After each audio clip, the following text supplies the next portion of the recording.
Thank you, CDS. We're all aware that in the last 5-6 days, our country has been troubled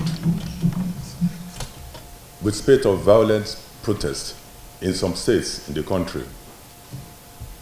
After the address of Mr. President on Sunday, tension doused. Peaceful protesters heeded the call of Mr. President to embrace dialogue. But we still have in few states, in Kano, Kaduna, Katsina, and Bauchi State, group of people who started campaign, subversive campaign, waving flags of other countries and openly calling for military takeover of government. This is not a protest, but an offense of treason. The Nigerian police has arrested a number of them, and they will be dealt with accordingly. They will be given appropriate charges. I want to use this opportunity to warn our youths to desist from accepting foreign flags from agents of destabilization. It is very, very implicating for them to be seen with flags of other countries while on protest.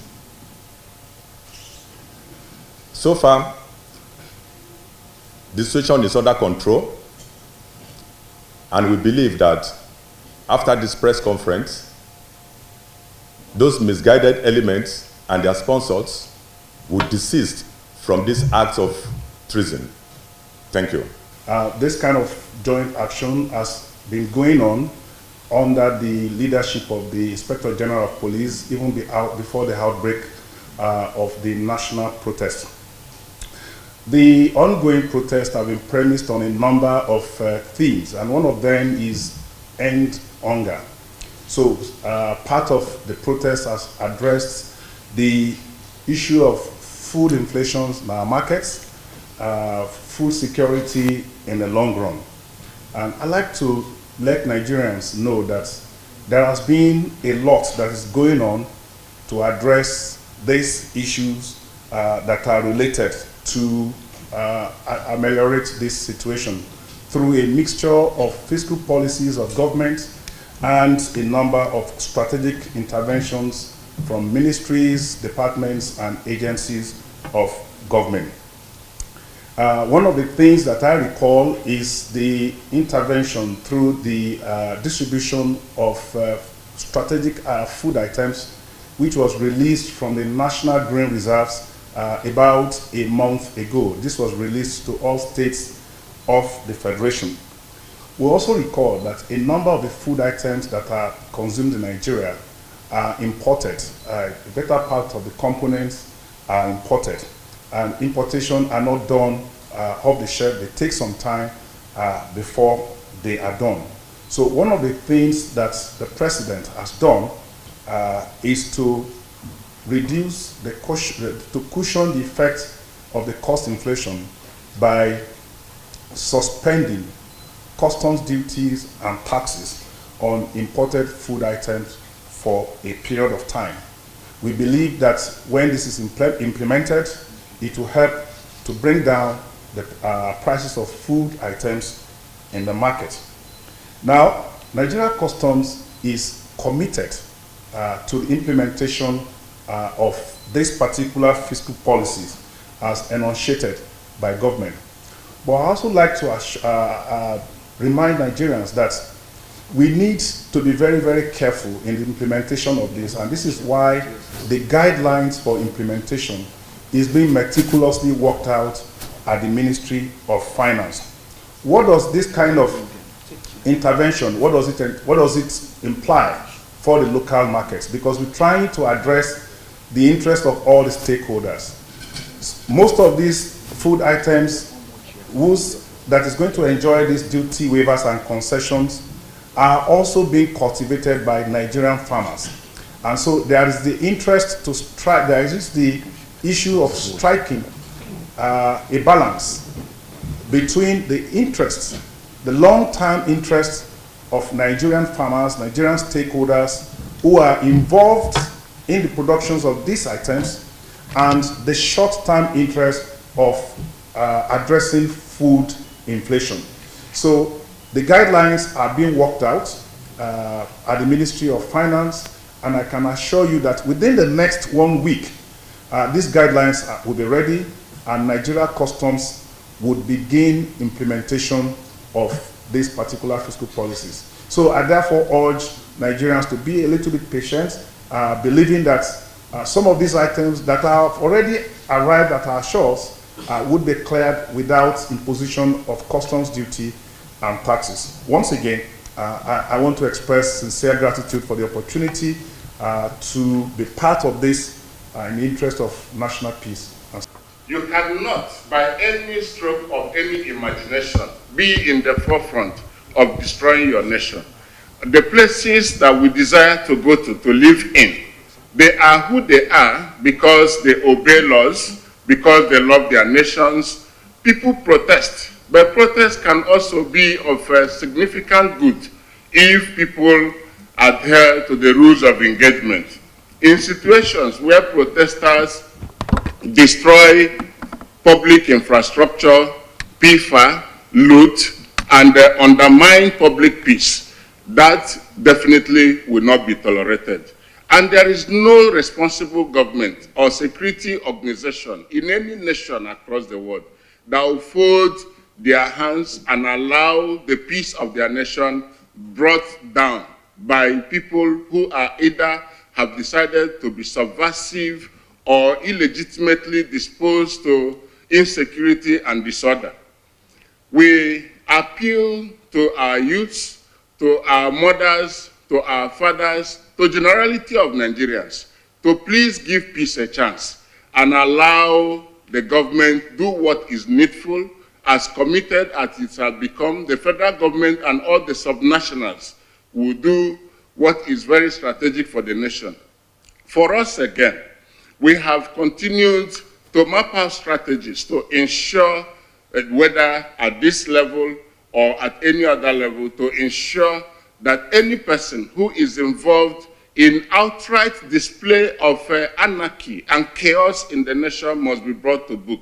In London or in the UK, the Prime Minister said before yesterday that those who are engaged in the protest, violent protest in that part of the country would face consequences. And definitely people must face consequences. But that is not where we are now. Where we are is to appeal to people to be rational, to give peace a chance indeed.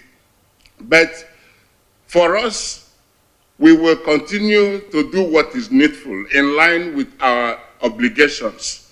We will procure adequate intelligence, disseminate the same to appropriate authorities, and act as we should in line with international protocols and the constitution of the nation as may be relevant. Please, gentlemen of the press, we will also appeal to you to be careful, to be cautious about the narratives. Storytelling is what drives conflict of this nature. When we tell our stories and skew information to the detriment of public order, the end result is that people act on your stories.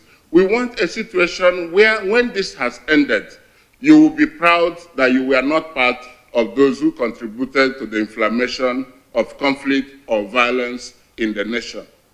Across the world, we have seen the tendencies or the contributions of media in violence. As men of pen, please apply good conscience and please tell stories that unite. Tell stories that raise hope and not stories that divide or create fear. Thank you very much. Well, first, I want to assure all Nigerians that we are aware of some of the challenges and the hardships that the country is going through, and Nigerians, the ordinary Nigerians are going through right now. And we are also fully aware of every Nigerian's constitutional right to participate in peaceful protest. However, looking back at what has happened in the past few days, it is very clear to every peace-loving and patriotic Nigerian that these protests are no longer what they were purported to be. Instead, it's very clear to all that the protests have been hijacked by criminal elements and other groups that do not mean well for the country. I want to remind all Nigerians that while it is a constitutional right to participate in peaceful protest, it is also an offense and a crime to engage in disorder, violence, and chaos. And it is also the responsibility of the armed forces and other security agencies to ensure that violence, disorder, and chaos do not prevail, and will ensure that this does not happen.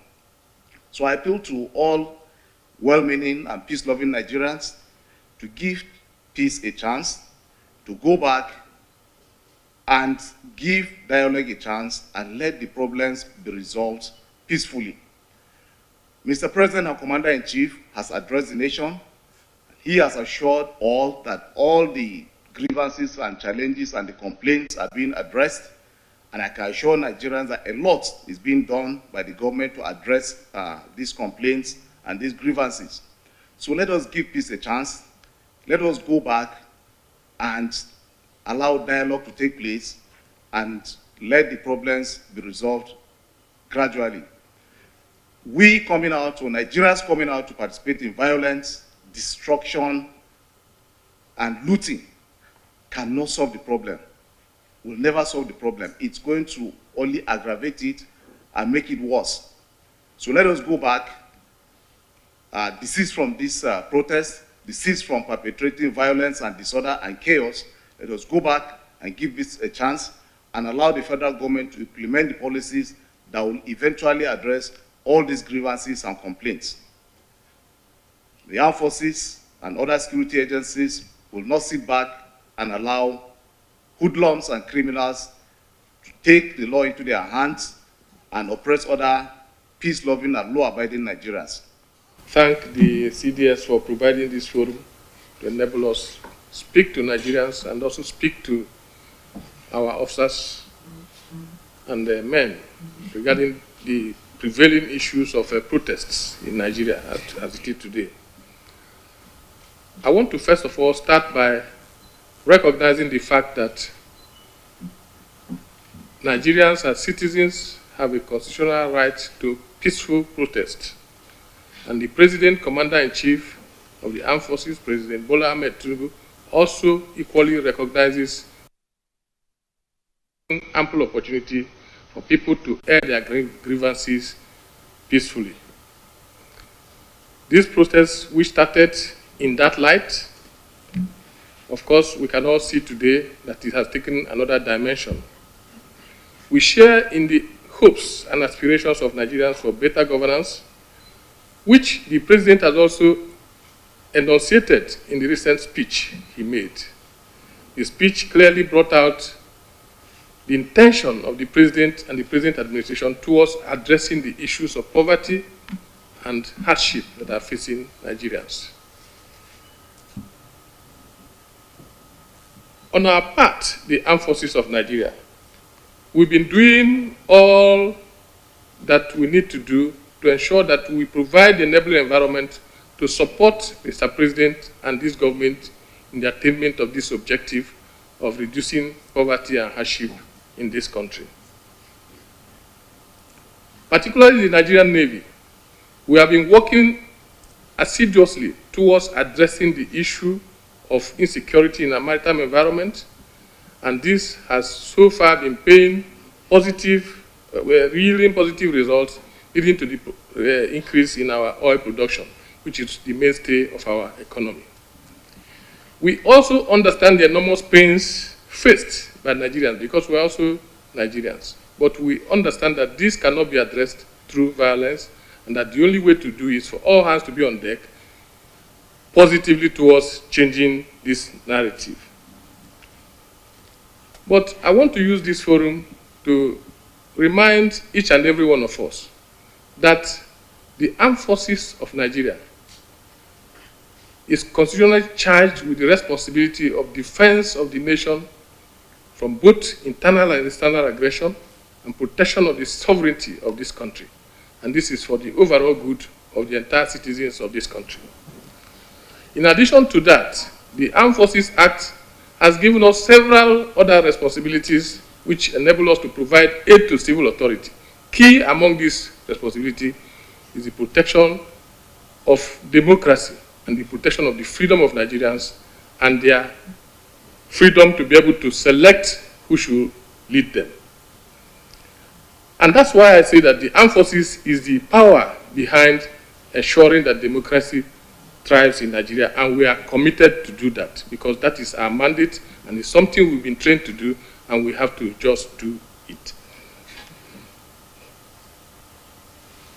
As we have seen that the protest has taken a new dimension to the extent that it has become something that appears to be subversive in nature. Because when you are protesting for bad governance or you are protesting for poverty, and then we see people deliberately calling for change of government, unconstitutional change of government, people asking for foreign intervention in our country, it shows that the intention of some of these protesters are not exactly what Nigerians were made to believe. It is obvious to us that many of these protesters are sponsored by elements, subversive elements, who are bent on distorting the peace that we have enjoyed in the last 25 years of democratic governance. It is also obvious to us that these people who want to perpetrate this ideology have other intentions other than the intention which they have made the gullible Nigerians to believe.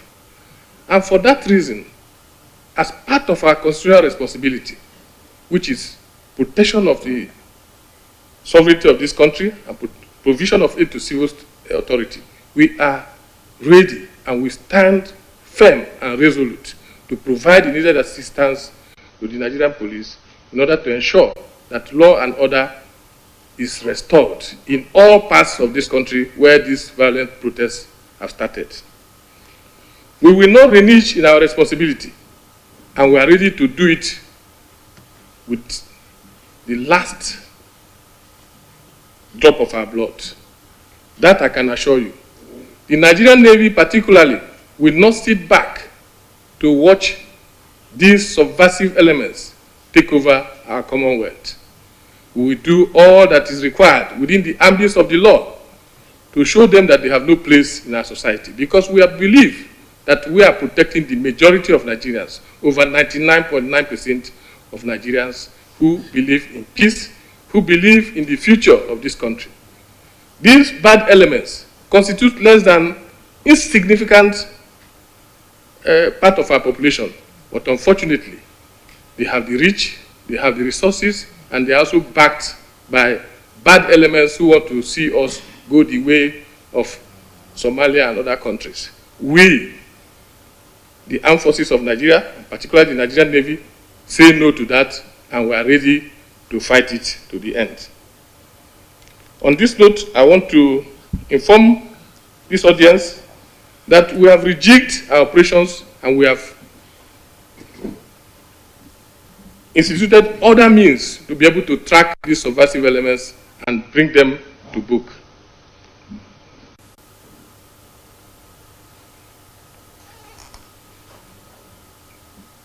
We are therefore appealing on well-meaning Nigerians to join us in this vanguard for peace, to join us in reaching out to these hoodlums and let them know that the federal government of Nigeria is their friend, while those who are pushing them to go into subversion are the real enemies of the state and by implication, the real enemies of all Nigerians. Thank you very much.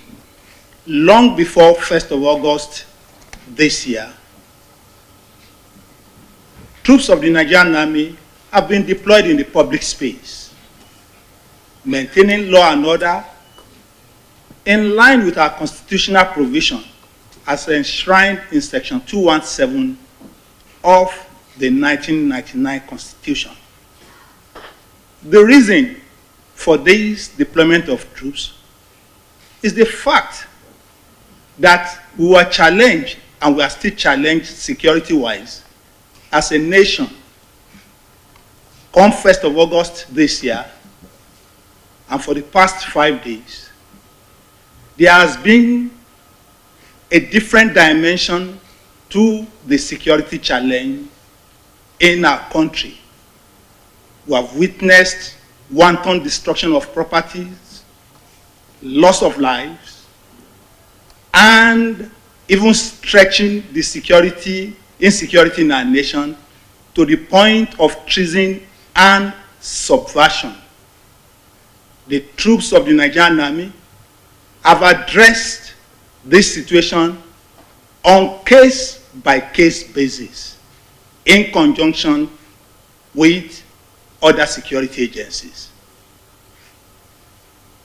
I want to, on behalf of the officers and soldiers of the Nigerian Army, state unequivocally that the Nigerian Army stand assured in defense of our democracy, of our peace, of our harmony, and we are not going to shift ground on that.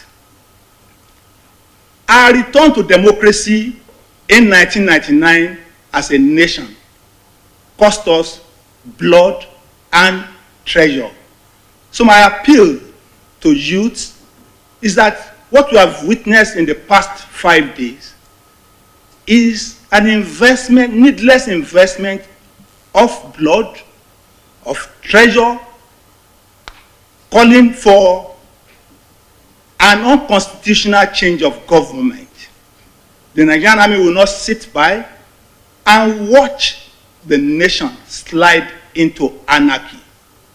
Accordingly, the troops of the Nigerian Army will continue to work in conjunction with other security agencies in the population space to maintain law and order.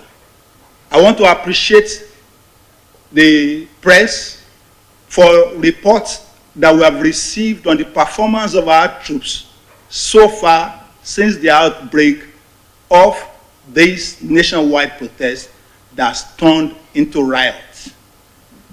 We have taken into account your reports. We have used them to streamline the performance of our troops, and we will even inculcate them into our doctrine. I want to thank the youths. I want to thank the generality of Nigerians. I want to thank the media that since the break of day today, since 0600 hours, the reports from across the nation is that we have returned back to a palpable state of peace and security. And I believe going forward, we will continue along that trajectory. So I seek for the understanding of the media, the youths, the generality of Nigerians to continue to support our troops as they work with like-minded Nigerians to ensure that peace, law, and order reign in our country. Thank you very much. The respect we have for our dear country, it shows the love for God and country. It shows that we're committed in our task and that we love Nigeria. We don't want anything bad to happen to Nigeria, and that's very important for everyone to understand. None of us here is happy to hear any Nigerian is injured for whatever reason. It's our duty to protect Nigerians. The only people we're after are those ones that don't mean us well, the enemies of the state. And anyone who makes himself an enemy of the state then will be ready to face the law. We're going to remain focused, committed. We're going to respect human rights, the rights of everyone who is lawfully performing his task or his duty, but we will not relent in pursuing those that have continued to encourage unconstitutional takeover of government or subversion, vandalism, or destruction of lives and property. And we just want to make that very clear. We remain very professional. We have talked to our men outside in the field that they must respect the rights of everyone. We encourage the youths to dialogue, to understand that destruction, mob action, does nobody any good. We know there are challenges in the country, and these challenges are not only here. Every country is facing one challenge or the other. So we are not isolated because of the new world order. So it is important that we speak with the same voice in support of our dear country, Nigeria. Whatever that is happening, the solution is a whole of society solution. And that's why we preach people-centrism in everything that we do. Okay, the question was about how do we intend to address the allegation of use of excessive force by the police and the military. I want to respond to that by saying that the police and the military, indeed no other security agency involved in the management of this protest has deployed excessive use of force. Instead, what we had was attack on security agents during the protest. From our record, there was no shooting incident by the police. The police or the military did not use any live ammunition in the management of this protest. Instead, we have had cases where our officers were injured critically and are still in critical condition in the hospital as we speak. So I would dismiss that as fake news. It is not true. It's a very wrong allegation. We didn't use excessive force at all. We didn't even deploy the whole of our strength in this protest, even when it turned violent. We have water cannons we didn't deploy. We have rubber bullets we didn't use. All that we have used in this protest, in the management of the protest, is tear gas smoke and nothing more. Then the second question on whether attention of security agents will have shifted from other focuses to the protest. I would say no. We were not overstretched. We had standby units that we didn't deploy in managing this protest. Even while the protest was going on, a number of criminals were arrested. Hoodlums who came out to commit armed robbery were arrested. The only thing we didn't have was kidnapping. But any other offense that was committed, we paid due attention to those criminal activities. Then the third question was on the report on the social media that one of our armored personnel carrier, APC, was hijacked by protesters in Kaduna. That also is not true. I saw the video going around, but the situation in Kaduna was that we didn't even deploy APC for the protest. The APC you saw in that video was deployed to the gate of the government house in Kaduna. Protesters went to the gate, and as the APC was driving out, those protesters climbed the APC. So many of them, they climbed the APC. And what the driver of the APC did was to make a U-turn and go back to the front of the government house gate. So it wasn't a case of hijack of APC. Yeah, I think that's all. I think the issue of the stadium. So, The stadium, that's the issue. What? Yeah, the stadium. Stadium. Yes. The national stadium. Stadium was not, we didn't take over stadium. We provided security at the stadium. That was not a takeover of the stadium. We assured those who engaged us, who approached us, and told us about their intention to stage peaceful protest. we ask them to go to a particular location. And that if they go there, we will provide security. We assure them. We have said at several occasions that we recognize the rights of citizens to peaceful protest. And that for as long as the protesters remain peaceful, the police will be there with them. So we deploy adequately to the stadium to provide adequate protection for the protesters. So we didn't take over the stadium. Times in the past, Nigeria Customs Service has been involved in the management of palliatives when we were directed to do so.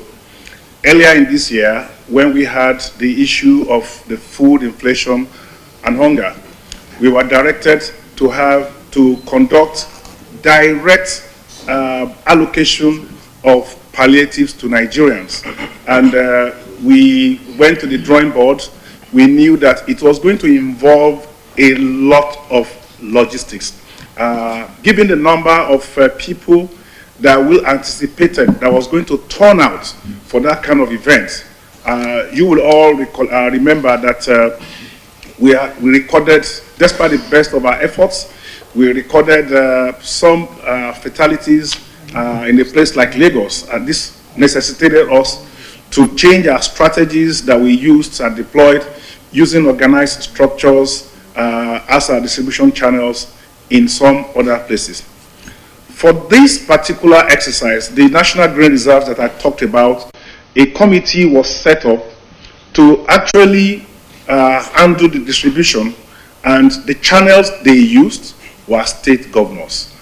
These were allocated and it went straight to the governors, and the feedback I got was that most of them used the structures of their state emergency agencies to distribute these palliatives.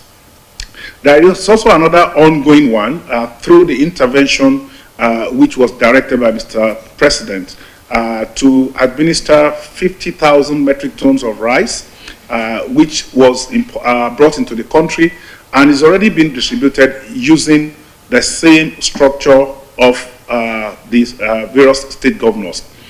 Now, during one of the security meetings held with Mr. President, some of these issues were raised, and one of the decisions taken was that the President was going to further engage the state governors so that they will play their roles effectively in handling this crisis. The ball would be in the courts of the various state governors so that they could also prove that they are stakeholders in maintaining national peace and security and addressing the present crisis that we have at hand. If at any point in time we are directed again to proceed and do direct allocation of goods in our custody, of course, as a responsive agency of government, we will be willing to do so. Thank you. Thank you very much, AIT, for your question. Let me clearly state that the DSS is a responsible domestic intelligence agency. And by that, the service is accountable and transparent and is rule governed. And in our security and intelligence governance procedures, we have no reasons whatsoever to arrest any person and not declare it. If you follow our tradition of operations, whether invitation or arrest or apprehension, we have always declared that to the public. Yesterday in the morning, when we were holding a press engagement, this question arose. And I said I had not had briefs on any of those arrests. But perhaps if we left the meeting and any information came forward to me, I will definitely reach out to the public. And I did. Afterwards, I issued a statement on our Twitter handle, and I said that the DSS can confirm that Adaramoye Michael alias Michael Lenin, was not in the custody of the DSS. And I want to repeat it. He is not with us. And the fact is this, that anyone is a mufti does not suggest that the person is a DSS personnel. That anyone is in suit does not make the person a DSS or an intelligence officer. Most times, people misconstrue the outward dressing of any person as DSS. Many allegations had arisen as to the conduct of persons who were in Mufti during this period. They are not our staff, and I can categorically state that our operations are clearly ruled by standard operating procedures. Our officers are accountable in the issuance of arms, the issuance of order, and indeed the operation procedures are spelled out. So if we arrest any person, we will declare that to the public and will agree that the person has been arrested. So I want to re-emphasize again on behalf of the DSS that the person in question, Michael Adramoye Lenin, is not in our custody and he was not arrested by us. Let me also use this opportunity again to say that on issues of rights, an exercise of right, no right is absolute. The right that gives you freedom to do one also gives you freedom not to do that. And in the exercise of right, people must also exercise responsibility and restraint. There is freedom to do and there is freedom not to do. If there is a coffee, people should, responsible citizens should by every means respect the laws of the land. Good citizens are known by their respect for the laws that govern their country. We know about duties of a citizen, respect for the symbols of the state, respect to the national anthem and the pledge, payment of your taxes and all of that. Because government will provide you security and ensure your welfare is maintained. And I think